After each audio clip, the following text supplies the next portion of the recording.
What's up, everyone, and welcome back to episode number 19 of the Onnnnn Block Podcast. It is Sunday, September 15th, 2024. I am your host here, Nordic 97, with my other host, LeBlock James. How are we doing today? We're fantastic. We finally got everything to work for this podcast. Finally, we've had some technical errors. We've actually been dealing with it the last few episodes, but we always persevere. Nordblock does not give up. So today we have another pretty good episode here for you guys. We're not expecting this one to be too long, and when I'm saying that, this is going to be at least an hour. Today we are doing our Pacific Division preview. We're going to go through each team, kind of talk about our overall thoughts on them, and just, some other things that have to do with the Pacific Division. First off, though, we have some news to talk about. Let me just pull up the good old news report. I wish we had a sponsor. I'd be like, Onnnnn Block News Report, brought to you by some company. It shows, I'm a child. No one wants to partner with me. So there's been a few pieces of news, nothing too much. We're going to just kind of breeze through this. Nick Robertson signed a 1-year, $875K deal with the Toronto Maple Leafs, but it seems like there is more to that situation than may be advertised. When we look at Nick Robertson, he was somebody who requested a trade out of Toronto, said that he wanted to, get some more playing time on another team, which is a little bit questionable because I feel like with how weak Toronto's forward core is, and by weak, I mean like it's the first line and it's just crickets. Very top heavy. I feel like Robertson could have really gotten a legitimate opportunity with Toronto, but it seems like that's not going to be the case. It seems more than likely that the Leafs are going to trade Robertson before the beginning of the season. It seems that, the two of them, they obviously don't want to play together or work together. He doesn't want to be on the Leafs, and that seems to be the general consensus. I'm not going to lie to you, LeBlanc, would you want Robertson on your team? Well, maybe not on Ottawa, but if you were another team, would you want Robertson? Yeah. You look at him, and you look at the work he's put in. The opportunity he's gotten is very limited, but I still think there is some potential there. It's not what remember when he's only 20 years old. That's gone.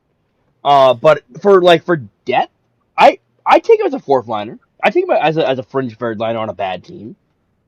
I take a chance he's on him. Someone who could score 20 goals. Yeah, and that's what teams need. They need depth scoring. So, yep, you look at that and you think, hey, why wouldn't I take a swing on a guy like that? Yeah, honestly, I was looking at it. I'm like, yeah, I kind of want Robertson on my team. I wouldn't mind him as a guy who picks up a good 20 goals, and he could probably fit well on the third or fourth line.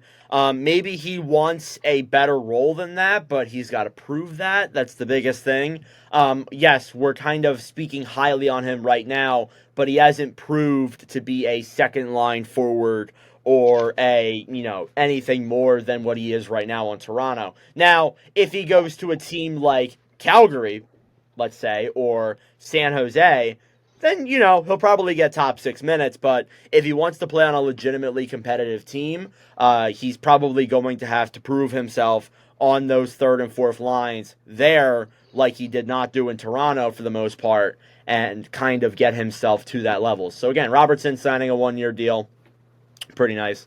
Jared Tenorti signed a 1-year, $800K deal with the Calgary Flames. Tenorti was one of the only valuable defensemen that was currently left in the free agency pool. There were a few guys that were kind of signed that were kind of just stragglers, I guess, from free agency.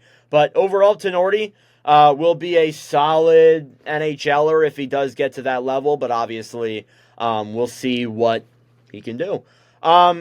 Few other pieces of news, nothing too much here. James Van Riemsdyk signed a 1-year, $900K deal with the Columbus Blue Jackets. Van Riemsdyk was, I don't want to say he was widely regarded as one of the better free agents on the market at this stage, but he was one of the guys left that made you wonder, like, why isn't he signed to a deal yet? So Van Riemsdyk, I think it's a low risk, high reward deal for Columbus because if you pick this guy up and he puts up a good 20-goal season, you can go flip him at the trade deadline. I'm sure there are plenty of teams that would want to go get him. And please don't let it be Philly. LeBlanc, what do you think about this? I think it's a good deal. JVR was, I'll be honest, he was the best at UFA left on the market. Probably. Um, at a low cap hit, when you look at guys who, like, you see the stragglers who are left, it's usually because A, they wanted a longer term deal or more money on the deal, and other teams were like, nah, we'll just wait it out. And I feel like the time with JVR, he had a pretty good year with the Boston Bruins, and bringing him on a vet, a quality vet, to a young Columbus team is not only good for the room, but it's going to be good for production on the ice as well. He's going to get all the opportunity to play and help these young guys develop at the same time. Kind of like a Nick Foligno, Taylor Hall situation. Yeah, it's going to give him a lot of benefit too. I think that again, as I said, it's a low risk, high reward type thing. Mm. That's what a lot of these signings are. Excuse me, at this rate. But yeah, I like the deal a lot. One of the other pieces of news that kind of made some headlines. First off, I want to discuss Kevin Lankinen. There were reports that Lankinen was offered I think it was a 1-year deal from Vancouver at less than $1 million. But Kevin Lankinen was like, no, I'm worth more than $1 million. So he obviously is kind of holding out right now. Vancouver's in a rough situation. Thatcher Demko probably going to miss training camp and likely the start of the season. Shilov's apparently is dealing with issues too. So they are scrambling to get a goalie right now. There were also reports. Sorry, I know you're trying to talk, but let me get through this. There are talks that Antti Ranta is done with the NHL and he's going to go over to Finland. So somebody who has played a long time in the NHL, probably done. So yeah, LeBlanc, what are your thoughts on this? And I think Vancouver is in on two of on both. I have a theory, and the theory is that you look at Vancouver and their goalie depth. You look at they have Demko, who will come back at some point. Shilov, who is going to be the backup. You sign Kevin Lankinen. Lankinen, once Demko comes back, you're going to the AHL. And I really think he doesn't want to go to the AHL. Also, I think the quote was he didn't want to accept anything under $1 million. Yeah, I think that's what it was. Yeah, so you look at Lankinen. I don't know why he's not signed yet. Lankinen's a quality backup goalie. He did really good in Nashville last year. Like, I thought he did really good. Like, he had great backup numbers. It's kind of surprising. You think there'd be a few teams that would want to grab him by now. Like, I'm not saying that he should have been immediately picked up, but, like, come on, we're in September. He should have been signed. I feel like it's going to drag into training camp, and once some team, and it happens every year, some team's going to get a starting goalie injury, and then they'll bring him in. Yeah, I don't even know who is the Canucks' third-string goalie. Who is that? I have no idea. I cannot tell you. Yeah, apparently, if Shilovs is out, because there's been reports of that, Nikita Tolopilo will be your starting goalie. Do you want that? Not particularly. Not really. And listen, I'm not saying that Demko is going to be out for the entire season, but kind of puts the Canucks in a weird spot when you have no starting goalie because you need to start off hot. That's the biggest thing. I'm sure LeBlanc can definitely attest to that. Yes. You need to start hot. Sorry. That was an unnecessary chirp. I do apologize for that. Next up in news, Victor Soderstrom. There's a few more things here. There's actually more than I thought. Victor Soderstrom, there have been reports that with Soderstrom, he's hit a stalemate with the Arizona Coyotes, the Utah Hockey Club, formerly known as the Arizona Coyotes.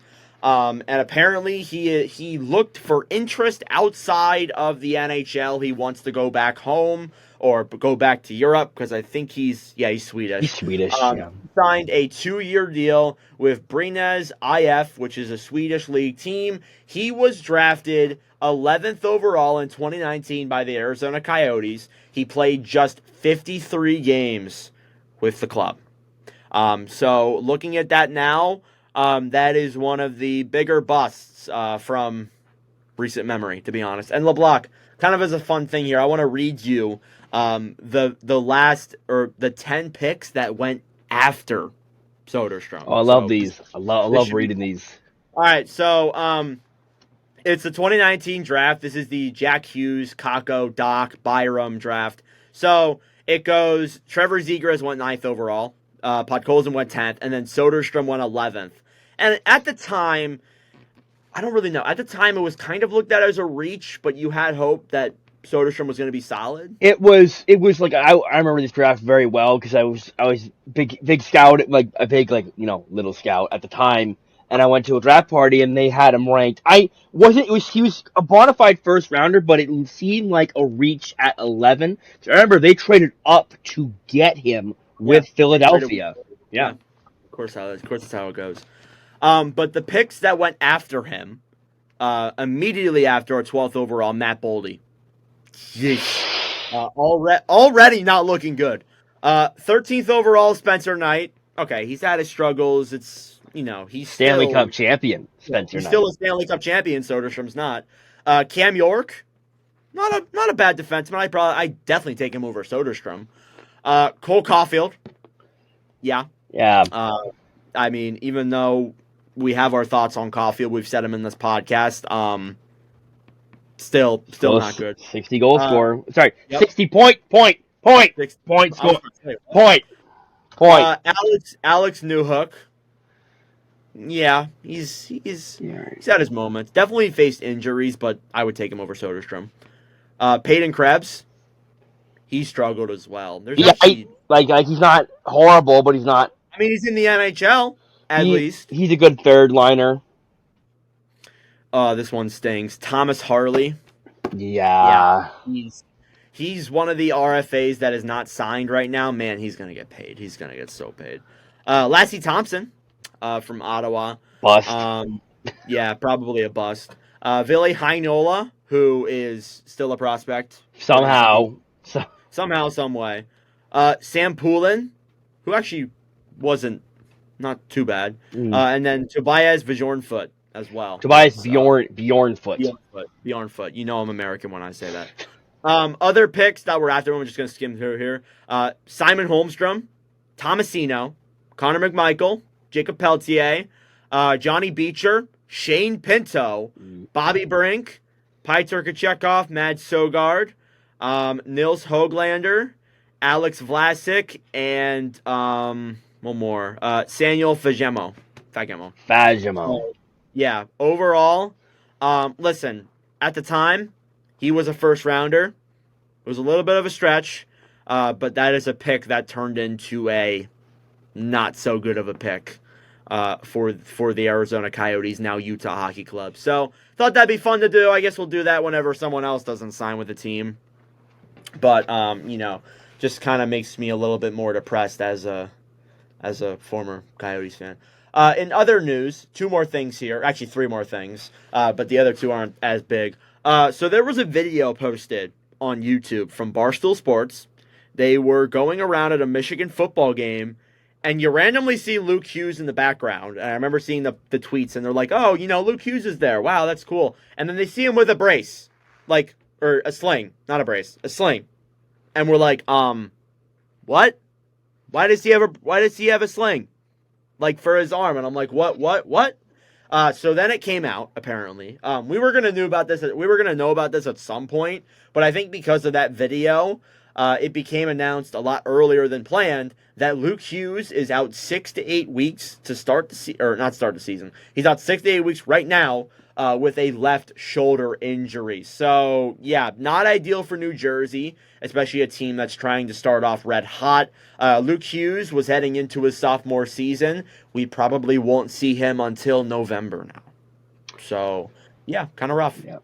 I didn't have Barstool Sports breaking a Luke Hughes injury on my bingo card this year. I'm not gonna lie to you. Yeah, me neither. I wasn't expecting that at all. I wasn't.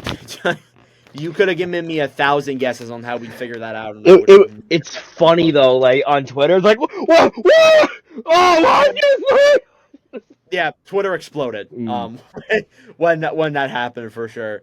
In other news, The NHL trade deadline and a few other NHL dates were officially announced, but the trade deadline is set for March 7th at 3 p.m. Eastern.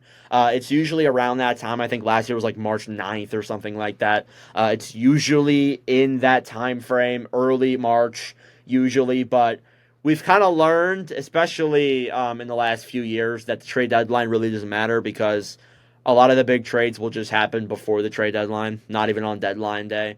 Deadline day is fun, but like usually all of the big name guys are traded unless you see a Tomas Hurdle get traded at like 3 o'clock. So again, that's yeah, that was definitely something. But overall, trade deadline's March 7th, 3 p.m. So I'll see you then. The final piece of news before we get into our Pacific preview. Sorry, the Carolina Hurricanes have reached a new arena deal and they have named their brand new arena the Lenovo Center. So, funny thing is, I have a Lenovo laptop. They do a lot of the like school computer things at my school, and every time I look at my Lenovo laptop, I think of the Carolina Hurricanes. So, thanks, Carolina. But LeBlanc, the reason why I'm talking about this, because why the hell would I talk about it anyways, is I did this thing with the Nordcast where I asked them if you could rename your favorite team's arena. So, Canadian Tire and Wells Fargo for me. If you could rename your arena to any other company, what would you name it to? So Ottawa, if you don't know, Ottawa is like the shawarma capital of the world. I know it's weird. We have like the most shawarma places per capita per mile in the world. So in honor of like Ottawa and the heritage of shawarma, Shawarma Palace, the Shawarma Palace Center. A shawarma like a restaurant? Shawarma is like it's Hamburger. it's an Arabian food. It's like Oh, okay. it's like chopped meat, chopped brisket, chopped chicken in a wrap. Oh, okay. All Yeah, right. so like that's what people of Ottawa probably would want. But if I had to think, it's just imagine Shoppers Drug Mart place. I know. I know. That's our Tail Arena name. Yeah, Shoppers Drug Mart there you Arena. go. Yeah, that would be terrific. I mean, that's like I guess it's like the Walgreens of Canada. Yeah, Or basically so for the Americans who don't know, that's like Walgreens in Canada. Walgreens, CVS. Yes, it's like that. I wouldn't know it either if I didn't have a Canadian friend. So just saying. But yeah, I thought that'd be fun to do. If I had to choose, I said Wawa Center because Wawa is Yeah, like a big gas station here. If I had to choose another one, probably well, there's the Xfinity Live Center right across the street. Funny thing is, I was literally just there yesterday, last night. I think actually right now, 24 hours ago, I was there because of the We'll get into that in a second because I do want to talk about that. But if I had to pick, oh man, I don't know. Like I feel like Wawa Center would make the most sense. But like I know they're gonna pick like some random company like when LA picked crypto.com, I'm like, what the yeah, hell? that Like Philly's gonna do the same thing, or it's gonna be the Comcast Center because Comcast owns the Flyers. So I thought that'd So, be but I got a story about it. So back in the day, Ottawa used to have a lot of Swedish players, like a lot. This is back when I was like a kid. So there was talks that maybe they should name it the IKEA Center. ooh ooh. What are you in London? Yeah. What? It's and when Ottawa's Arena first opened, there was no name rights for like the first 2 years. It was just the Coliseum. Yeah, Co- the co- that's yeah, and it wow. was, and that's why, it was the Palladium, sorry, and then the Coliseum. Because when you go down to where the arena is, you go down Palladium Drive, which is the name of the original name of the arena. Yeah, well, originally in Philadelphia, it was named the Spectrum. I'm sure everyone knows that. Then they tore down the Spectrum for some reason. Then it was named something else for a few years, and then it was Wells Fargo. So it's been Wells Fargo for like 12 Mm. years. It's been Wells Fargo for a very long time. So it's not surprising me that they're gonna change it. I don't think it's this year. I think it's the following year that it gets changed. So yeah. Just, Um, I just want one more thing before we move on. What's your favorite arena name? I don't know. There's a few that are good that are honestly pretty good that I like. Um, TD Garden was one of my Yeah, favorites that's honestly. MSG has got to be up there too. I'm trying to think. Like you put me like I am on the a spot. spot. Yeah, I mean, I've heard well, you've actually been there, so you can kind of speak on this. I've heard the Saddle Dome is trash, but it just looks so cool. It's cool. Like it's really like I've been like I said it multiple times. Like when I went there, I trashed it, but then now looking back, it's just it feels like you're in like a time warp. Where you're going back in time. Yeah, It's an old arena, but it feels like you're in like a big junior arena. And but it's got its unique quirks to it that make it. I would definitely want to go back before they tear it down. But yeah, if you asking me my favorite arena, I always like the Rogers Place because yeah, Rogers too, probably. it's unique. Because I know Ottawa used to be Scotiabank Place in Ottawa for a very long time.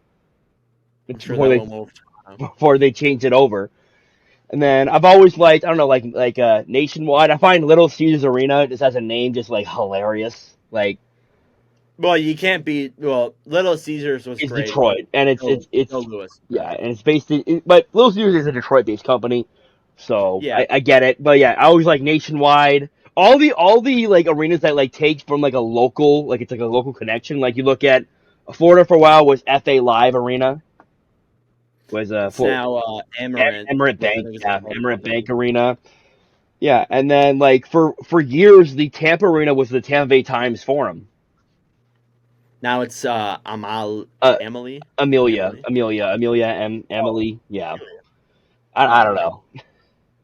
Yeah, I mean, I know. I think they're all pretty cool to be honest. There's not many that I don't like. Ooh, Climate Pledge as well. Climate Pledge is pretty good. It's Yeah, also a well, it's also an incredibly modern arena because it was built like 3 years ago. it, it But it's still it's well, you've actually been there, yeah. so I've you can been. just I'll yeah. just before I know we're getting off topic, but we'll say this before we move on. It's like the outside exterior, like it looks old when you go inside. It's all rebuilt. It's Yeah, it's like it's my favorite arena ever, and I really want to go back someday. I love the jumbo, the two The two, things, the no, two. that's it's so sick. Yeah. Those are incredible. Like whoever came up with that needs a raise. hmm Seriously. And like On. outside light gets in as well from they got big windows up in Yeah. the it's Right. because the arena's like it's like you go down because it's like it's Yeah. underground almost. Yeah, it's really cool. Yeah. Definitely. I would definitely want to go there. I've only been to. I know we're getting so off topic, but Yeah. who cares? I've only been to two pro arenas. Prudential Center, which just if it wasn't in Newark, I probably would have liked it a lot more. And then Wells Fargo, obviously, I have a special connection with that. But I would love to. What? I'll ask one more question. I know we're Right. so off Okay. topic, but All right. what is one arena that you haven't visited yet that you would want to go see? MSG. Yeah, that's what I figured you were gonna say. I would love to go to MSG, or like TD That or Garden. TD Garden would be my second one because I got family down in Boston, so I'm gonna I'm try and surprised get you haven't done that yet. I'm gonna try and get the TD Garden this year. Yeah, I'm honestly surprised you haven't done that yet. I I feel know. like, I mean, well, for those who don't know, LeBlanc's a big travel guy. He's been like everywhere in the world, everywhere in North America, Yeah. and I'm surprised he hasn't been to Boston yet. So I haven't been to back in Boston since I was a kid, and like I have you been? know I'm You gonna been to try, Buffalo? but I've never been to Buffalo though. Wow, Buffalo, that's like right. That's not that far from you. Buffalo and they're pretty far. Buffalo and Boston, Really? it's like an 8 hour drive. Oh, okay. I, Yeah, I, I had no idea. Boston's like really All right. far east. But yeah, anyway, let's get Yeah. back. Let's get back. All right, let's get back to the meat and potatoes, what everyone wanted to listen to. Not arenas. Let's go into the Pacific Division preview. So we're gonna start off with the Anaheim Ducks. They play in the Honda Center. By the so the Anaheim Ducks last year they finished. I think it was second last in that Pacific Division. If it weren't for San Jose, they would have been last again. It was another rough year, and I think that's kind of how it's been for Anaheim. But things are kind of looking up now. They've made a few moves. They let go of Jacob Silverberg, Max Jones, and Gustav Lindstrom, and they brought in Brian Dumoulin, Robbie Fabry, and Jansen Harkins. So no big move. They drafted Seneca and blanking about the other guy's name. He likes to hit. He hates Pete. He hates Stolberg. Goldberg. He loves to be physical. That's one thing you'll know about him. But again, those guys are in the future. But overall, this whole lineup looks really exciting. LeBlanc, do you have their lineup pulled up? I do not, but I can. I'm going to get it up because I forgot we're doing a preview. So and That's how I'm you. That's how you. That's how we did it last year. But yeah, again, Here, I'm last. ne- I'm just never prepared for anything. My apologies. All right. Don't worry. Don't So worry. forward core is there according to before I get to this again. So by the daily face-offs, don't be going. Oh, the block is no shit. The block, yeah. Listen, daily face-off. We'll yell at them. First line we got Killorn, Leo Carlson, and Troy Terry. I expect Leo Carlson to actually play the full year this year. Hopefully, he Yeah. looked really good last year. He's someone that I'm really excited for. I'm really high on Leo Carlson. I really hope he can take the next step. Second line, we got Cutter Gauthier, Zegras, Vetrano. Yeah, a Top lot of six? Yeah, top six, honestly, solid. top six is pretty good. It's definitely young and it's very top heavy. Hopefully, we'll see a bounce back year from Zegras too. It's the other thing Yeah. that I'm Third thinking line, about. Robbie Fabry, Mason McTavish, my boy, and Ryan Strome. Oh yeah, still, still not bad. It's a pretty good third line. And then you go to the fourth line, which is Brock McGinn, Isaac Lundestrom, and Brett Leeson. Lot of grit, for A sure. lot of grit. I really do. Honestly, I like their forward core. It's not bad. There's there's really nothing. I mean, I guess besides like that fourth line, it's not. It's pretty solid. If everyone stays healthy, that's the biggest thing. Like Yes. Anaheim's still with a lot of injury issues the last couple seasons. If they can stay healthy, then this is perfect. But obviously that's you could say that with every team. So that's obviously something. But I like the forward core. There's honestly the defense is where I have some concerns. We'll get into Cam Fowler in a second, but LeBlanc, Yeah. take it. First pairing, we got Owen Zellweger and Cam Fowler. Yep. Cam Fowler apparently is it like he's seeking a trade or they're letting him. What's going on with Yeah, that? there are talks that he reportedly might not show up to training camp because he wants to be traded. So I think training camp starts. Does this start next week or the following I week? think it's the following week because I always say training camps like oh no, it will be next week actually because we're getting to the because the first preseason games are coming up in like late September. So yeah, I know the Flyers first one's the 20. Wait, so they probably start like tomorrow or Tuesday. I think it's after this prospect tournament. That's when camp starts. Oh boy, so we might see Cam Fowler get traded like tomorrow. We could see If it in the next couple weeks. Yes. Camp, that's something interesting. I also think too, and we're getting off topic again, but I also do think that we're going to see some free agents get signed tomorrow. I could see Bold it. predictions. But yeah. Again, Fowler, big thing. We'll see if he gets traded. You could probably get a good amount for him. I mean, I don't know how much you could get for him, but you could probably get a decent amount for him. Yeah. Yeah. Second pairing is Pavel Minchukov, former 67. We love our boys, and then Radko Gudas. Oh yeah, future captain. I that would look so weird seeing Radko. That's supposed to be announced soon. Oh my god, I will. Oh, that would be awesome. If it ends, it's probably I want it to be like Mason McTavish or something like. Or Yeah, like I feel like he's like a placeholder captain until. Yeah. Yeah. Well, yeah. That's we'll see when they announce it though. Like, and then go with someone young. Yeah, and the final pairing is Brian Dumoulin and Jackson Lacombe. Not terrible. I like a lot of that youth on that blue line. Minchukov, Lacombe, Zellweger, a lot of really solid guys. Yeah, makes you excited for the future. I thought Minchukov, by all accounts, had a solid year. So Yeah. I'm excited. Didn't even know Brian Dumoulin was on the Ducks, but yep, Dumoulin's there. Believe it or not, it's been a while since he left Pittsburgh, but yeah, I know he was in Seattle for a bit. Yeah. Yeah. Right. And then goaltending, Gibson, Dostal. Dostal's got he's got the tools to be a number one. He's ready. He's ready. Gibson's just there, honestly. I think it's because they can't trade him. And I think Gibson loves it there, and they're just going to let his contract run out. I think he still has 2 or 3 more years left on it too. Yeah, but Gibson's been seeking a trade. Like he would let them trade. If they came to Gibson and say, "Yeah, we have a trade for you. Are you going to decline?" He probably would say, "No, I'll take the trade." Oh, yeah, obviously. But I think it's because a lot of teams don't really What, John I Gibson? also do want to say a lot of players go to Anaheim because of how beautiful it is. Like, Yeah, if you haven't been to Southern California or Anaheim, it's just the beaches are breathtaking. beautiful. The culture is so I love it. Like I don't know, I haven't been back to Southern Cal in a while, but I really do. I love it. I love going down there. Yeah, it's beautiful down there. Mhm. Never been, but beautiful. But Yeah. yeah, Um. Any more thoughts on Anaheim? I think this. Oh, we should probably give our prediction. yes, I think that I'm probably gonna put them either sixth or seventh. I could see them like not surprising people, but like doing better than expected. yeah. In my opinion. I could see them being a dark horse for sure. I'm not saying they make the playoffs, but No, like no, I no. could. I'm saying they could be like they could surprise people. I think they're a team that's like their forward core is gonna score. Their forward core is gonna be Yes. fun if they're healthy. So it's very exciting. Mm-hmm. Where do you have them? So according to LeBlanc's big board, which is what I'm calling it now, I Okay, have big boy. I got the Ducks sixth place in the Pacific, but I have them at 28th in the league. But I could see them being much higher.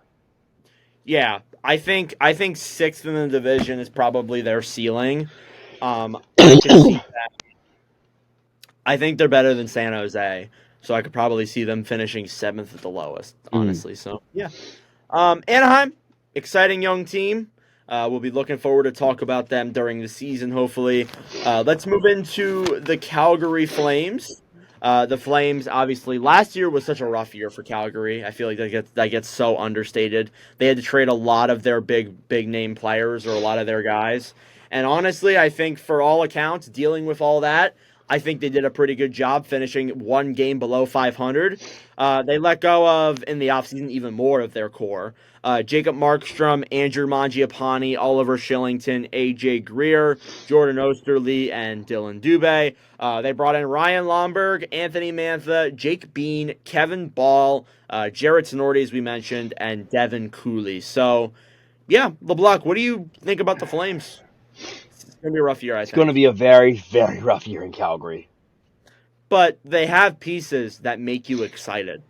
They have Yes, some good young guys that could be exciting. I like what Craig Conroy has done. I think he understood for years. Calgary was denying it. Like, no, no, we don't need to be rebuilt. And for a Yeah. while, it kind of worked because they got to where they were, and then after Mhm. the incident, it all came crashing down. Yeah. Yeah.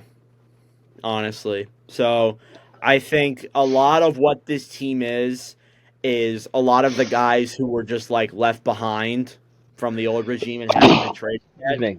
and or guys who will get traded, and just a lot of the young guys for the future. Kind of what I Yeah. look at this team right now. All right. So I think these lines are completely incorrect, but we've all. So Yep. line one: Huberto, Backlund, Coleman. Yeah. I mean, honestly, just put Uberdo on the first line. Put him with guys who can Yeah. pass. See what you can do with them.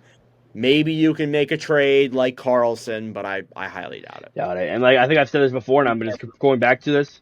They should have traded him when the year that they were struggling. They should have just traded him at the deadline, but we can't go back in time. So here we Well, are. they already had him signed, Yeah. Well, so no, he was. You know what I mean. But anyway, moving on.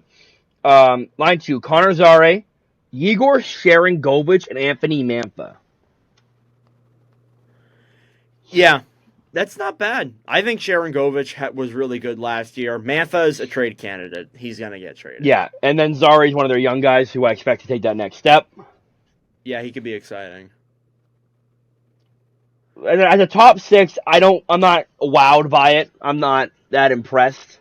Yeah, it's not the worst, But but it's yeah, but this a third, lot of what if. this third line, I'm actually excited about. But Marty Prospel, Nazem Kadri, Andrei Kuzmenko. First off, why is Kadri on the third line? Yeah, Why is Kuzmenko on the third line? But yeah, that could be a fun line. Honestly, I think you have guys who can score. Kadri, I think. Listen, he's not what he was in Colorado. He might not. He he had a really good year last year, though.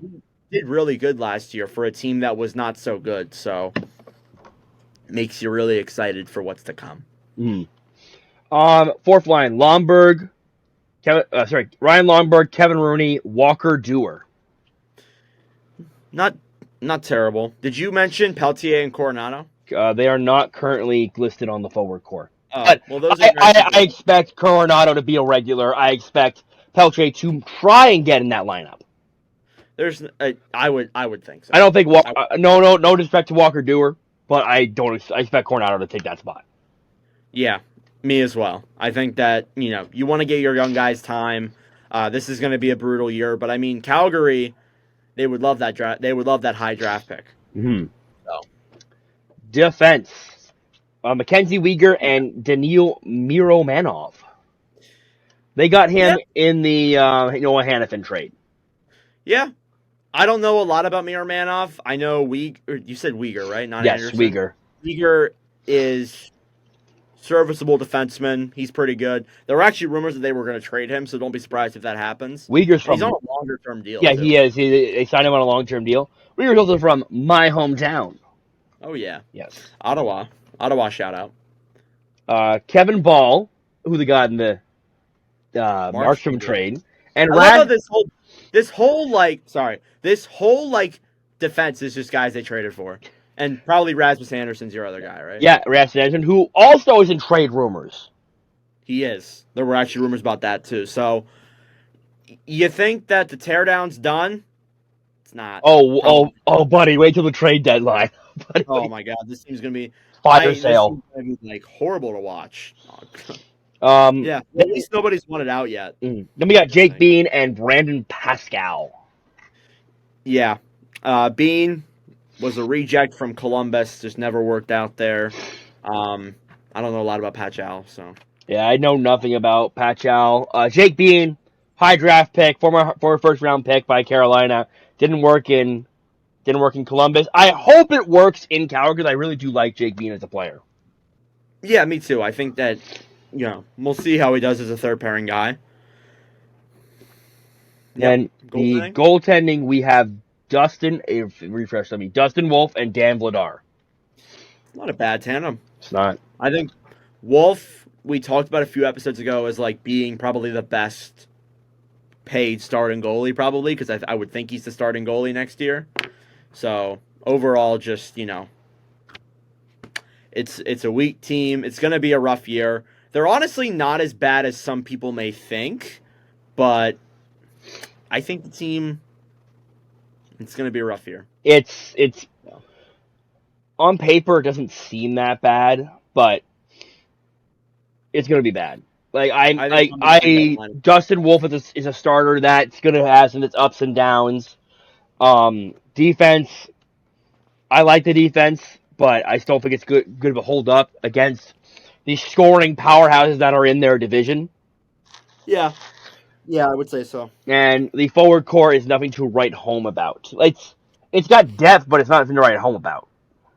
Yeah, I think we're going to see a few of those guys Yeah. get traded. And There were also rumors about Kadri getting traded too. yeah, like So, this team post trade deadline is going to be bad.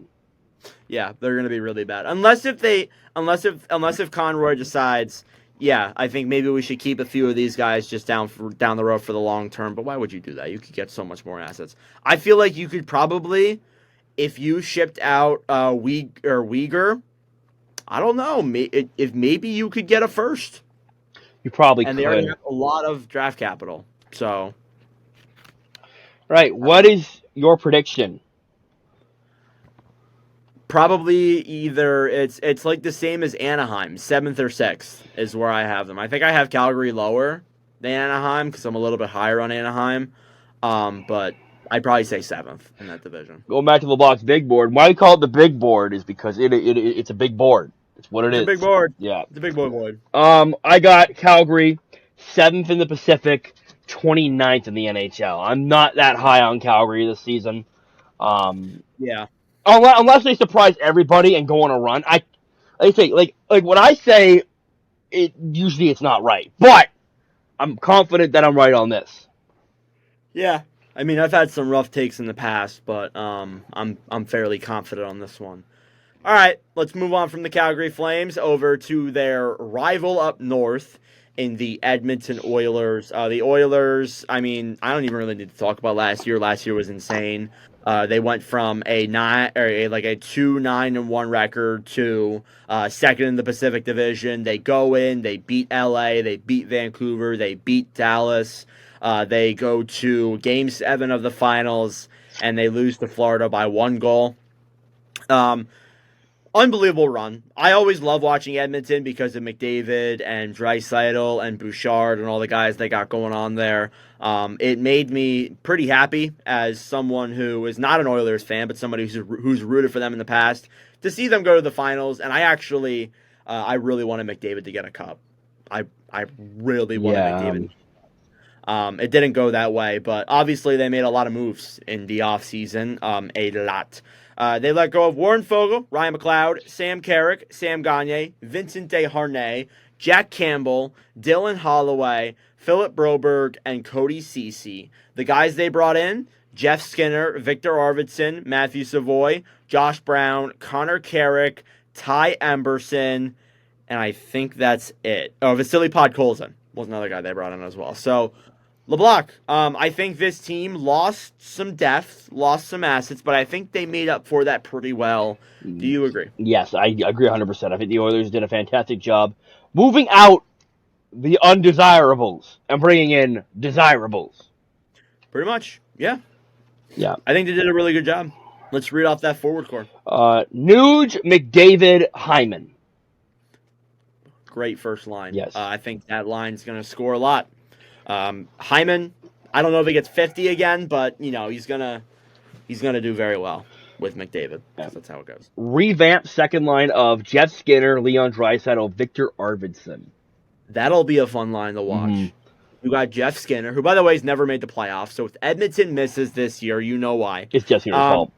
It's Jeff Skinner's fault. He's like a curse. That's all I can say. But I mean, Skinner. I think he really has potential to, with Draisaitl, have a good 30, 40 goal 40. year. He scored 40 in the past. I could see it happening with Draisaitl on his wing, on his centering him. Sorry.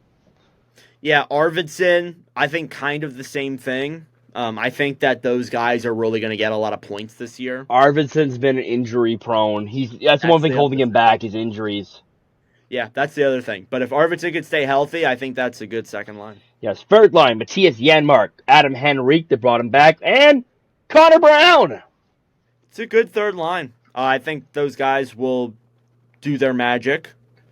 It's not bad. Yeah. I like it. And according to Daily Faceoff, the fourth line is Vasily Podkolzin, Derek Ryan, Corey Perry. That is one hell of a fourth line. That is one of the fourth lines of all time. Again, it's not bad. Guys who can play well in the penalty kill. I don't understand bringing back Corey Perry, but I get it for a few reasons. But I get it on a level, but I don't know. I probably would have let him go. The grit for the fourth line. It's grit. He's a curse though. Come on, LeBlanc. Yeah, he's a curse. But he's won before. He's won like almost 20 years ago? Yeah. He still won, but you're right. He won more than us.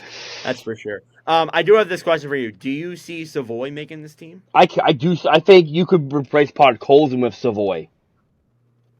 Yeah. That's the other thing that I was thinking And if Connor Brown really struggles, Savoy, you're going to call up Savoy. Yeah.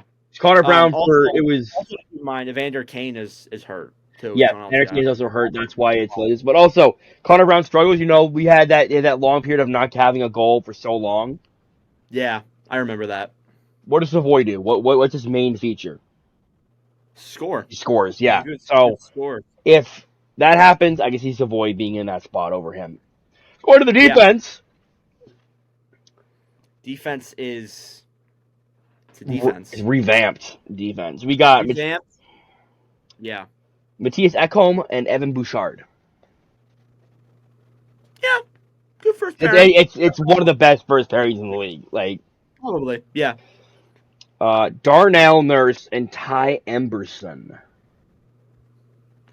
Yep. Yeah. That's my only problem with this team is the blue line. The blue line is just so much weaker. And we said it all offseason when we talked about them. It's just so much weaker. First pairing's great. After that, Yeah. I don't know. I like this third pairing though of Brett Kulak and Troy Stetcher. That's not bad. That's not bad. They do have a few guys on PTOs. I know Travis Dermott is going to Edmonton on a PTO. Um, they also have Josh Brown. Please don't put him in the NHL.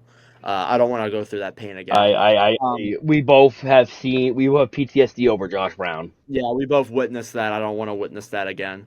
But yeah, the defense definitely got weaker. Just some overall, just some head scratching moves from Bowman that he's made. I'm not saying that.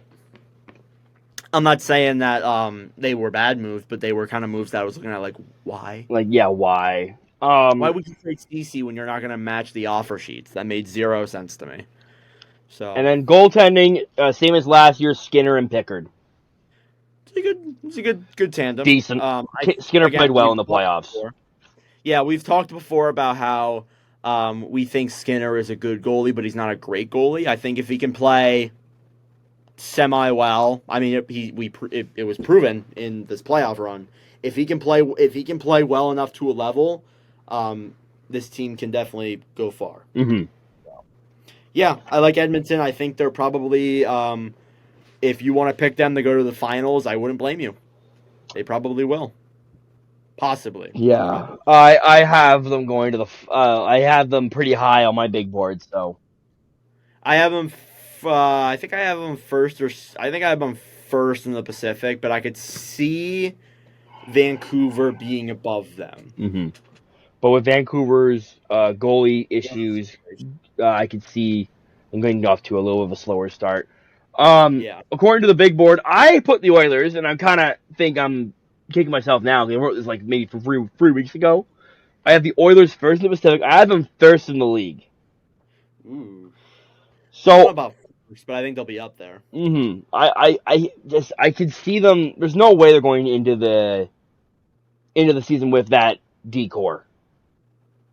Yeah, I think there might be a move that happens, Mm-hmm. or something will happen, Yes. because that's such a doesn't look pretty. It doesn't. I mean, unless Emberson is really good out of the get go and fixes Darnell Nurse.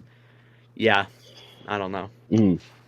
And again, as I said in other videos, this is like the year for the Oilers to win because you have Draisaitl on his good deal, you have McDavid on his good deal, you have Bouchard on his good deal. All those Yes. guys come as early as next year. It's going to start getting a lot harder for them to keep this team together. Yes. So they better do it this coming year, or else Me and be a you rough. have talked off camera about how it's Yes. like kind of like a last dance situation for the Oilers. Yes. I think we even talked about it last episode when Draisaitl signed his Maybe, deal. yeah, I think we did talk about it, but yeah. Yeah. So again, Oilers. It's honestly cup or bust, Mm. to be honest. All right, let's move on to the other team. In that, or the second of three California teams in this division, the Los Angeles Kings. Last year they finished, I think, third in that Pacific, but it took them to the last day. They were like a point ahead of Vegas or something like that. Yes. They ended up playing Edmonton for the third straight year, which is just, it It, was it was it was pretty lopsided. I got a story real quick. My brother was a Kings fan. He really, really, really wanted to play Dallas. He's like, he's like, well, I think we could take Edmonton, but I just don't. I don't want it anymore. I'm sick of it. Yeah, I wouldn't want to watch that for the third straight year, Yeah. especially if you And lost it. every year it's gotten shorter and shorter. Yeah, it's gotten like worse and worse. Honestly, I wouldn't be surprised if these two teams face off next year. If if Yeah. if Vegas or I guess like Vancouver has a Mhm. rough year, then I could see it. But again, going back on track, LA. They made some moves. They let go of Pierre-Luc Dubois, Matt Roy, Victor Arvidsson, Blake Lizotte. They brought in Warren Fogle, Tanner Jeannot, Jack Studnicka, Joel Edmondson, Kyle Burrows, and Darcy Kemper. There's some people who are high on this team. I am not in that range. LeBlanc, what are your thoughts on the Kings? The Kings are. I'm gonna say this right now. Wishy washy. Like some days, I think they could be a playoff team. Other days, I think they might be worse than I expect them to be. Yeah, I'm kind of night and day with LA, and it's Mm. funny because they're black and white. It's black and white with the Kings, if you want Yeah. to be Yeah. funny like that. But yeah, I think LA, they're in like this spot where the team's not that bad. Their team is honestly not that bad, but is it good enough to get them into the playoffs? Is the biggest question. So, LeBlanc, Mhm. you want to read off that line? Those lines? Sure. Excuse me. Alex Laferriere, Ante Kopitar, Adrian Kempe. That's an interesting first line. Why is LaFerriere on your first line? What the hell? Laferriere was up in the top 6 pretty decently last year, and he did pretty good. Yeah, I think he's one of those guys that I think could have a huge like break, like no, maybe a breakout year, but I think he's exciting for sure. Not a bad first line though. I like Kempe a lot. Yes. So Second line of Kevin Fiala, Quinn Byfield, and Arthur Kaliev, who Kaliev has requested out. yeah, it's a little bit interesting. We'll see. We'll see if that goes. Isn't he an RFA too? He still is not signed, but according to this, he will be on the second line, which I don't really Okay. believe. But Okay. Daily faceoff, doing what to do best. Trevor Moore, Philip Deneau, and Warren Fogle, or as Dylan says it, Warren Fagelli. That's a good. That's a good third line. Not gonna Yes. lie. I like that third line. And the fourth line of Tanner Jeannot, Alex Turcotte, and Akil Thomas. Is Turcotte finally gonna make this team? Yes, he's expected to make the roster. Yeah, hopefully he does. And maybe he'll pan out to the level that we originally thought he was going to, which just sucks because he dealt with injuries Mm-hmm. and a lot of other things that kind of set back his career a little bit. He's kind of regarded as a bust now, unfortunately. Yeah. But yeah, I like that. That forward core is not bad. It's not bad. I don't know. It's like it's the blue line and the goaltending that leave me some questions. I'm still not sold in the forward core. I'm not gonna lie to you. Really? I like the top six. The bottom six is it's okay, but They got on every line. They got a guy who probably shouldn't be there. Like you look at Laferriere, Kaliev. Maybe the third line's good, but like it it's might be like just the way the lineup is on daily yeah. faceoff. Defense: Mikey Anderson, Drew Doughty. It's not terrible. Good. Dowdy's Mikey Anderson had a breakout year last year. I think he had a yeah. really good Anderson year. was good last year. Yeah. Vladislav Gavrikov and Brant Clark, who is also from my hometown. I forgot Gavrikov existed. Yeah, Gavrikov had a horrible year last year. Yeah, he did not look good last year. Clark probably going to make the team full time. Finally, isn't a prospect anymore. Yeah. Or finally won't be a prospect anymore. But yeah, he should be expected to have a good year. Joe L. Edmondson. Ugh, why? And Jordan Spence. I be honest, I hate that as a third pairing. I love Jordan Spence. I like Jordan Spence, but I don't like him paired with Joe Edmondson. Yeah, why? Why? At this point in his career, especially too, didn't they sign him to like a multi-year deal? 4-year deal. Jesus Christ, what is Rob Blake doing? Oh my God! Methamphetamines. There's so many moves that they've done that have just made me question everything. Letting go of Matt Roy was another one that I was like, I was told it's to bring up the youth. I get it, but at the same time, it's like okay, Matt Roy was. then why sign Joel Edmondson? Yeah, no, like I would rather keep Matt Roy than sign Joel Edmondson. I mean, I know Roy went to Washington and got a pretty solid contract, but I'm still taking that over Joel Edmondson. Come on, Yes. seriously? And then we got the goaltending, which I am like, It's a big what if. It's a massive. Darcy what if. Kemper and big save Dave Riddick. Big save, Dave. You also got Phoenix Copley as your Copley, yeah, but who like is the most like he is the most projected non-starter ever. Like everyone thinks that he was going to be so good, and he never turned out to be that at this stage. yeah, and like That's not an opportunity. the goaltending is a big like what if. Well, listen, I have a soft spot for Darcy Kemper because he was a former Arizona Coyote. I think Kemper showed that he can be a solid goalie, not a great goalie, but he's probably I don't want to put him at the same level as Stuart Skinner because people are gonna like implode over me. But at his prime, he probably is at best like Stuart Skinner's level. If he can get back to that, he had a few rough years in Washington, like the team. If he can get back to that, then I think that. I mean, I would rather him over Dubois. Not gonna lie to you. So Yeah, but like you look at this and you look at the defense, it's a defense is a big question mark. We'll see if we can get back to it. If we can get back to yeah, if the goaltending is good, this team probably makes it probably a playoff lock. If the goaltending really struggles, then I think that it's going to be a race to the finish with a lot of those other teams with LA. So again, it's something you got to think about. Are they going to be the team that falls out this year in that Pacific, or are they going to stay in? It's a big question. Yeah. So I have them. I don't think they're terrible. I would have them like fifth or fourth. I could see third, but I probably have them fifth. According to the Block's big board, I have them in third place in the Pacific, and I have them 16th in the NHL. Yeah. So as you can tell by that, it's a rough like a rough drop off because I'm sure you have Vancouver and Edmonton relatively high. Yeah. So yeah, that's something that.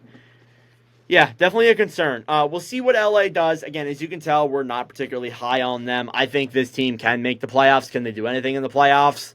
Just hope they don't play Edmonton again. I also think they could miss the playoffs.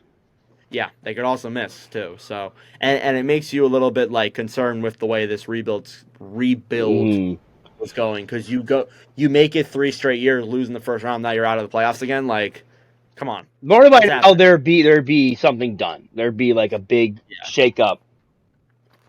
Has Rob Blake always been the GM, or was there someone else before him that kind of built this team up? Okay, so the GM before Rob Blake was the GM that built the Cup teams. I want to say it was Dean Lombardi, but that might be wrong. So. I think so. And then, so do you think that if this team falls out of the playoffs, they would? Rob Blake's on the hot seat. He's definitely on the hot seat. Excuse me. There was a lot of moves that not only this past offseason, but last offseason that really head scratchers questions from me, like the Edmondson thing, the Dubois trade, and the signing. We already talked about Dubois, I think, last episode. Yeah, no, we talked about how that trade was like they did not have to do that trade. Yeah. So overall, not particularly high on LA. All right, we're into the halfway mark of this division. I told you guys, I said it wouldn't be that long. Now we're at an hour. The San Jose Sharks are up next. The Sharks were awful last year. I don't think I really need to say much about it. They let go of Mike Hoffman, Kyle Burrows, Alex Barabanov, Philip Zadina, Kalen Addison, Ryan Carpenter, Kevin LeBanc, Jacob McDonald, and Jack Stanika. They brought in Alex Weinberg, Tyler Toffoli, Carl Grunstrom, Barclay Goudreau, Ty Dellandrea, and Jake Wallman. Also, Yaroslav Askarov and Macklin Celebrini. This is a young team, and this is a fun young team, LeBlanc. They won't be good. They'll probably be last, but it's a fun young team. It's fun, but it's ass. Like that's why I put it. Yeah, it's terribly fun. But it's also terribly ass. It's also terrible. Yeah, terribly ass. So yeah. All right, just getting into this first line, Eklund, Celebrini, Toffoli. I expect that to be a very fun line. That'll be a fun line. I think Toffoli signed to a 1-year deal.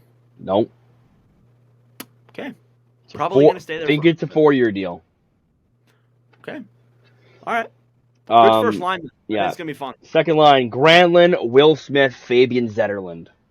Oh, that'll be fun too, honestly. Like Will Smith? I don't want to say I like the top 6, but it's a fun top 6. It's a very fun top 6. A lot of few things that would change, but I think it's a fun top 6. I think Eklund with Celebrini is going to be an instant connection. Oh, that'll be so. I mean, I think Will Smith could get up on that right wing slot too, next to them. Maybe. That could be like a dangerous line. Yes. That power play is going to be fun. Yes. Third line, Thomas Bordelot, Alex Weinberg, and Luke Kunin. It's a good third line. It's not great. There's a few exciting young pieces in there, but and then a fourth line, somebody who did not want to be here, Barclay Goudreau. That's so funny, by the way. That's awesome. Barclay Goudreau, Nico Sturm, and Ty Dellandrea. No Logan Couture? Couture's injured. Wow. I thought he was going to be healthy to start the year. But according to Daily Faceoff, he's not going to be there. But if Couture was here, I'd probably put him on that third line. Damn. Really sucks that he's hurt. I always liked Couture. Couture, 467. I've always admired Couture. So yeah. Overall, the forward core, a lot of youth, a lot of ass, but it's definitely it's going to be fun to watch. Like the first line, and that's it. All right, what's that defense looking like? They also Cody Ceci, by the way. I apologize. Speaking of Cody Ceci, Mario Ferraro, Cody Ceci, your first pairing. Oh boy, it's not terrible. Ferraro, I think gets a lot of discredit. Yeah, Ferraro's decent. I like him. And then second pairing, Jake Wallman, Jan Ruda. I forgot Jan Ruda existed. Yeah. I was thinking a couple days ago when I was looking at Pittsburgh's lines when we were doing our Metro. I'm like, where the hell did Jan Ruda end up? Yeah, he's in San Jose. So it's not a terrible second pairing. Wallman, I think, is going to be interesting on what he can do. I think he's also signed. I think he also has one more year left on his deal. So if he gets flipped at the deadline, don't be surprised. Then we have Henry Frun and Mark-Edouard Vlasic. God, Vlasic. Forgot he existed. The fall off must be studied. Yeah, the fall off has to be. He was horrendous last year. Yeah. He was with those not with those cup teams. He was with those teams that went far in the playoffs. Yes, he's also with Team Canada when they won their two gold medals in 2010 and 2014. Oh my God. He's got to be like 34. Mm-hmm. He's old. I'm surprised they haven't bought him out. To be honest, there was an option, but they're so bad that they need the they need his space. Cap. Yeah, that must suck for him. He probably doesn't think this, but what if the Sharks came up to him and was like, "Yeah, we wanted to buy you out, but our team is so bad and we're paying nobody. We have to keep you." Like I think players are very self-aware of themselves. Like, yeah. That's the other thing. But I think Vlasic had his good time in the league. He was a good defenseman for a while. And goaltending, it says Mackenzie Blackwood will be the starter, and Askarov will be the backup. Okay. Vanacek's also your third string. Yeah. So they paid a pretty price to get Askarov. Wasn't a lot. I feel it's still like a first round pick as a rebuilding team is a little. It was Vegas's though. Yeah. It wasn't theirs. If it was theirs, then I would have been like, yeah, what the hell? Yeah. But it was Vegas's. They're expected to be at least competitive. Mm-hmm. But they're going to be bad. That's all I'll say. All right. According to the big board, they last. Yeah, they're last. Last in the division, last in the league, probably. I think this team will be more fun to watch. They'll probably win a few more games, but they're still going to be last. Could you imagine a center court of Celebrini, Will Smith, James Higgins? Oh, my God. That would be unreal. Be simply unreal. But I feel like if San Jose got the second straight first overall pick, I feel like people would be very angry. But then they can't get another first for another 3 years then. That's the other thing. Like I think with these new rules, like we discussed this so much off camera, on camera, but I think with these new rules, like it's so weird. Like I don't think Chicago could pick top 3 next year. I think they can. They can't if they get first. They can't get the first overall pick again for another 2 because you can't get the first overall pick more than 2 times within a 5 years period. Okay. All right. Yeah, San Jose. Fun to watch. We'll see what they do. Let's move on to the Seattle Kraken. The Kraken last year, after making it to the second round, which feels like a lifetime ago. It does. Oh my God. Feels like a lifetime ago. But, Seattle fell off this year. They finished, I think it was 5th in that division or 6th, one of the 2 spots. They disappointed. They were probably one of those teams that was, like, so hot and cold. Like, they had times where they were, like, on a hot streak, point streak, playing terrific.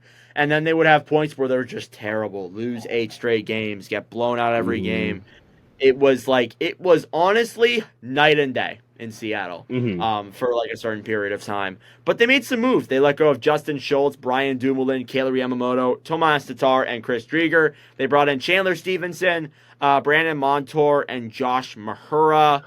Not not bad, to be honest. I like those ads. LeBlanc, what do you think?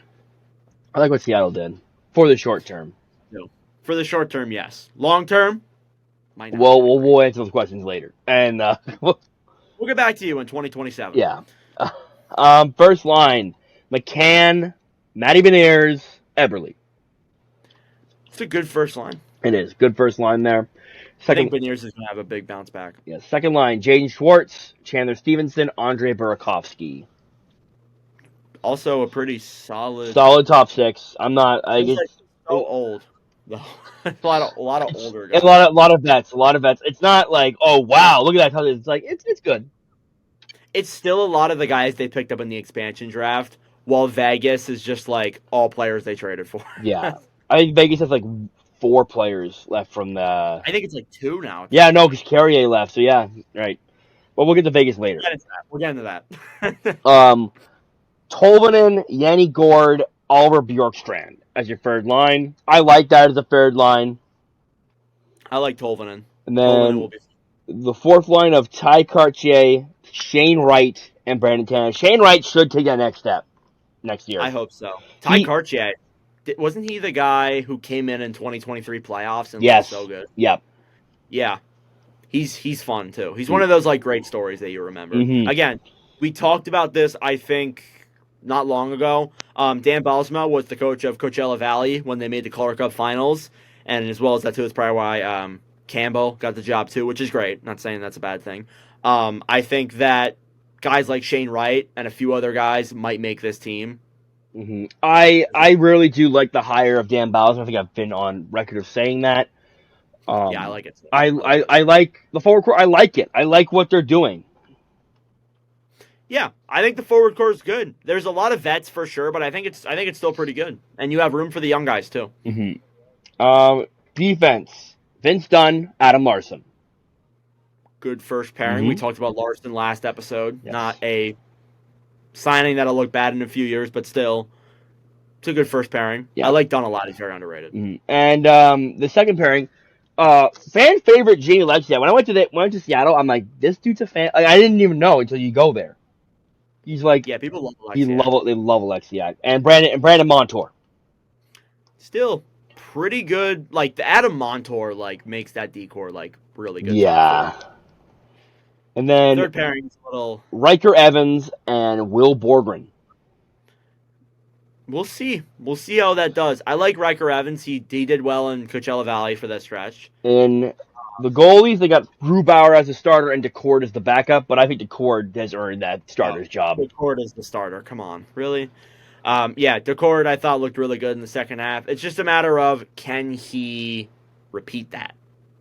It's the biggest question. There's a lot. Yeah, LeBlanc's drawing a tear down his eye because he was a former senator. But again, question is, we'll get into Ottawa next episode. But the question is can Decord become that legitimate starter? Mm-hmm. We saw what he can do. Can he do it for another year? Yeah. I mean, I like this team. I'm gonna say playoff team. Yeah. Could. I'm gonna say it right now because you said at the end of the episode, but this is my dark horse team for this division. Yeah, probably me too.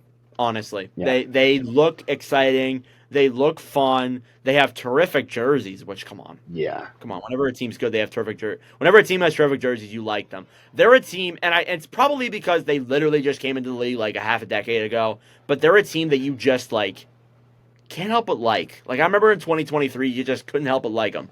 So if they made a run to the playoffs, I would be very happy. They're likable. Their fans are amazing. Yeah, they're great people. I walked into Seattle Kraken Bar with my Sens jersey. I got really booze, but it was a great time. It was great. They're I've heard they're very nice people, Mm-hmm. and I think it's such a great. It's awesome. It's awesome that they have a team. I have them probably either fourth or fifth. They're like there with LA. According to the big board, fourth in the Pacific, no wild card, and 20th in the league. Well, yeah, when we get into the Central, obviously there's a lot of Central teams that'll be in it. But Seattle, They could sneak in. They're a big dark horse, and I think they're going to be very fun to watch. Mm-hmm. Moving on now to the seventh team in this division, we got the Vancouver Canucks. The Canucks had a breakout year last year, capping off 50 wins, winning the Pacific. They made some moves, though, after losing the second round. They let go of Elias Lindholm, Nikita Zadorov, Ilya Mikheyev, Casey DeSmith, Sam Lafferty, and Ian Cole. They brought in Jake DeBrusk, Danton Heinen, Kiefer Sherwood, Derek Forbert, Daniel Sprong, and Vincent Desharnais. So, LeBlanc, I like this team. Probably going to finish top 3 in that division again. What do you think? I like it, but they did lose some depth. They did. That's the other thing you got to keep in mind. Sometimes when teams lose depth, they tend to really struggle after Especially when they're hit with an injury.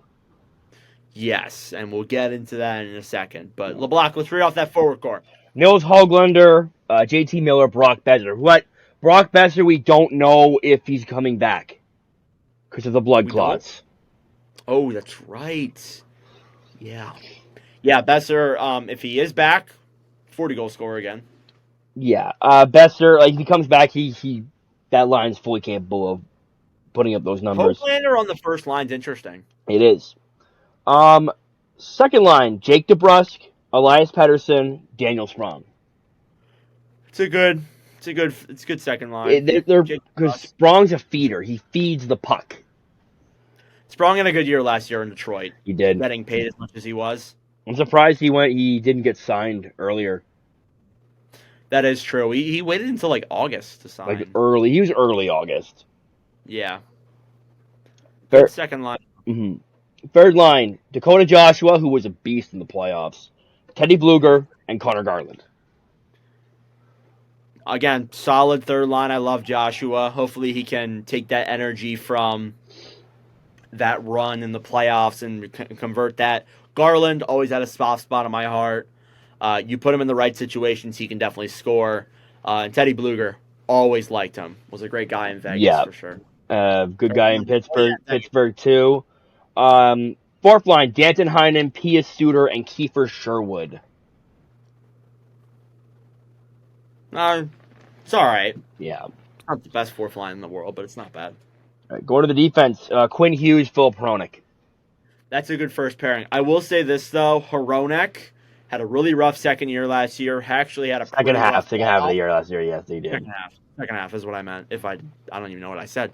But yeah, he had a really rough second half of the year. If he can bounce back from that, that's a really good first pairing. If Hronek struggles, especially with that goalie situation, things could get troubling. For sure. Yeah. Second pairing, Carson Soucy and Tyler Myers, who they did bring back. On a cheaper deal. I thought Myers was good last year. Myers had a really good year last year. Yeah, he had a really good year. He was he was the scapegoat for a very long time in Vancouver. Pretty much. And he bounced back from that. Soucy I like as well. Mm-hmm. Then we got Derek Forbert and big boy Vincent Desharnais. Yeah, I saw Desharnais play in person. I think you probably have too. I have a couple times, yeah. He's a big boy. He's a big boy. I think actually what's funny is that when you got me those tickets last year, I think that was the game that I saw him in. I'm like, holy crap, this guy's huge. Yeah, he's tall. Forbert, though, yeah. Yeah. No. We've seen the complaints from our Bruins fans. We've seen the... Yeah. Going back to Desharnais, when I saw him warm up when I went to Edmonton, I'm like, God damn, he's big. He's huge. Like on skates, I'm like, who is that giraffe? Yep. Big physical third pairing defenseman. So, for sure. And then goaltending, it's Thatcher Demko as a starter, but he is injured. If healthy, let's just do if healthy. If healthy, Demko. Then we got Archer Seelovs because they let go of DeSmith to go pursue opportunities in Dallas. So I saw something though that he was dealing with something as well. Yeah, so the goaltending's a big what if right now. Yes. If it's healthy, it's great. But if it's not, yeah, I don't know. Because I look at this team, like the blue line is good, but it's not that good, if you get what I'm saying. The forward core definitely lost a lot of depth. It's still good, but it got weaker. I don't know. Like I think this team, it's really possible, and with those injuries, it just screams New Jersey Devils to me last year. Mm-hmm. I'm not saying that that will happen, but like you think about it more and more, you're like, yeah, kind of sounds a lot like that Devils team, doesn't it? Yeah. I don't know. I don't know what you think about that. I think overall, though, they can probably finish second in that Pacific. Yeah, I think they're the second, bona fide second best team in the Pacific. Turn to the big board. I have them second in the Pacific, sixth in the NHL.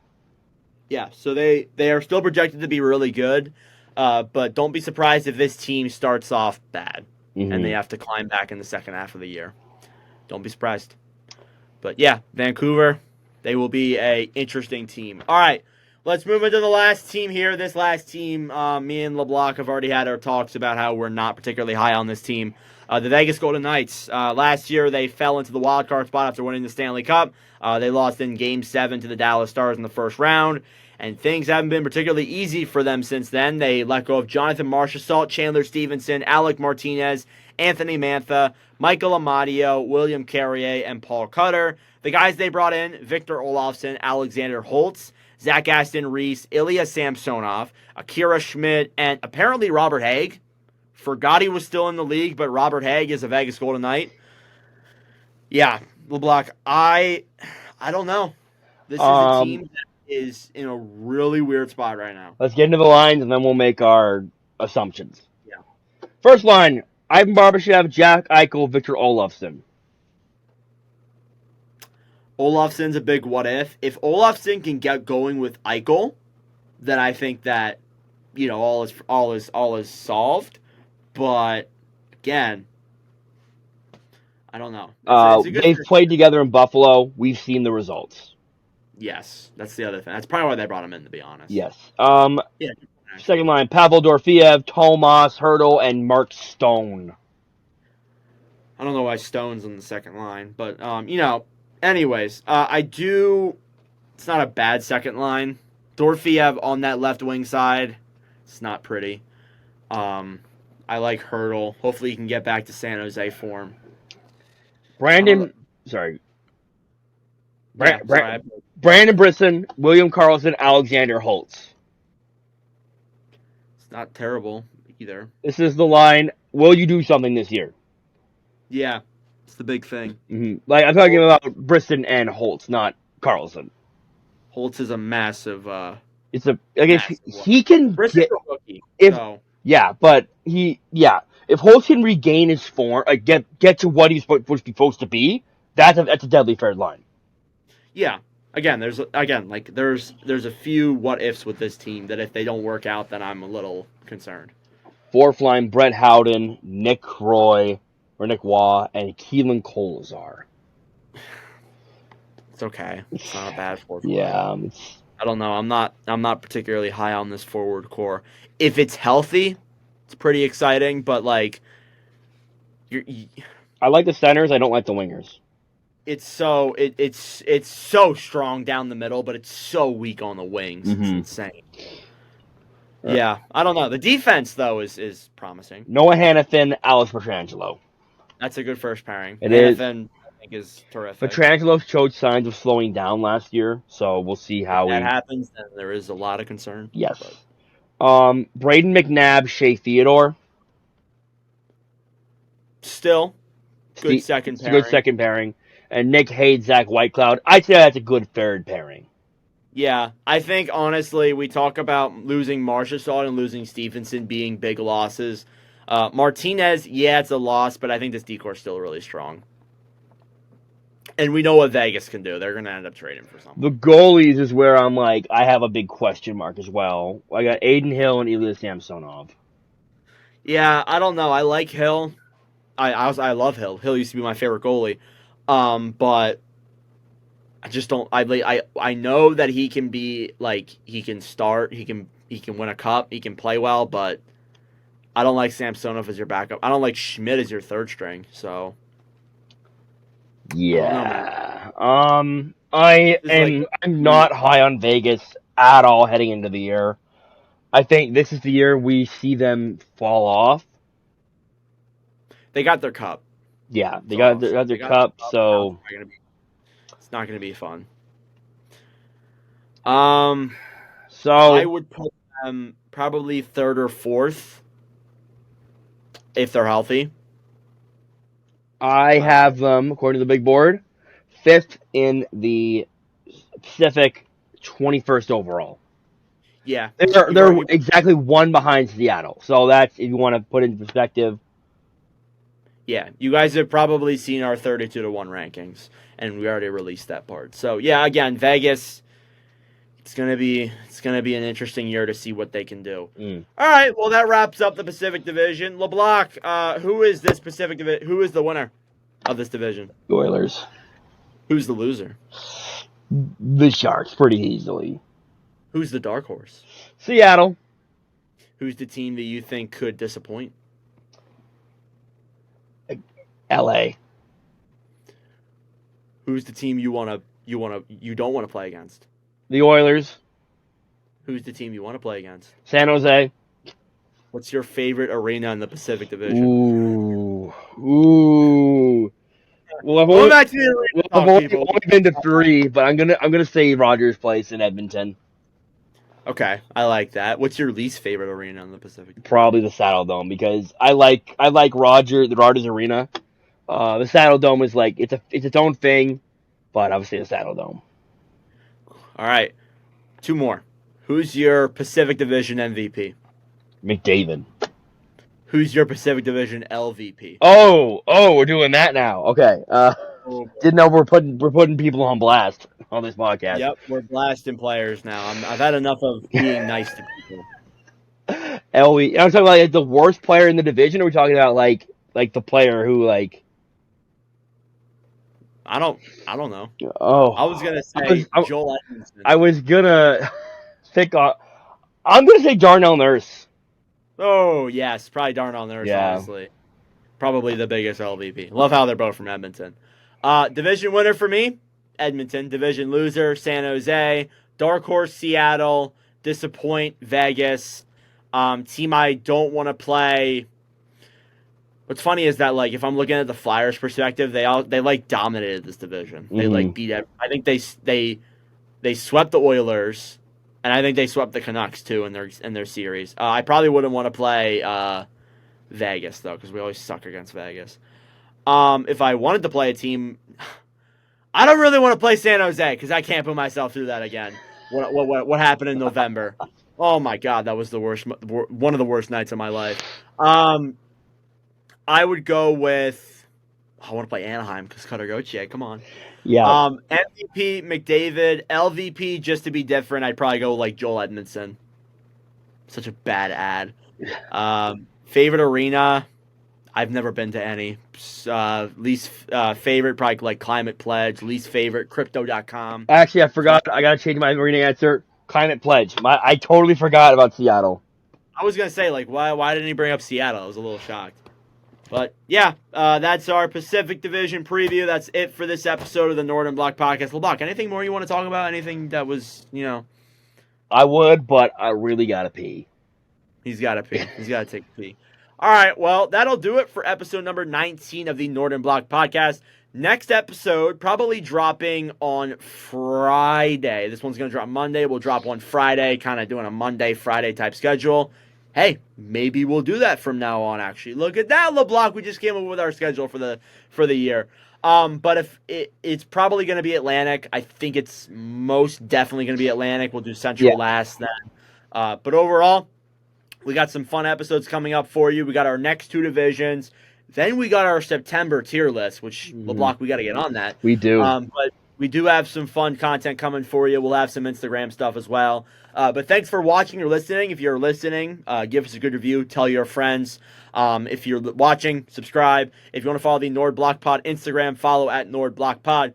I'm Nord. That's Block. Thanks for watching, and we'll see you guys in the next episode. Adios. Ciao.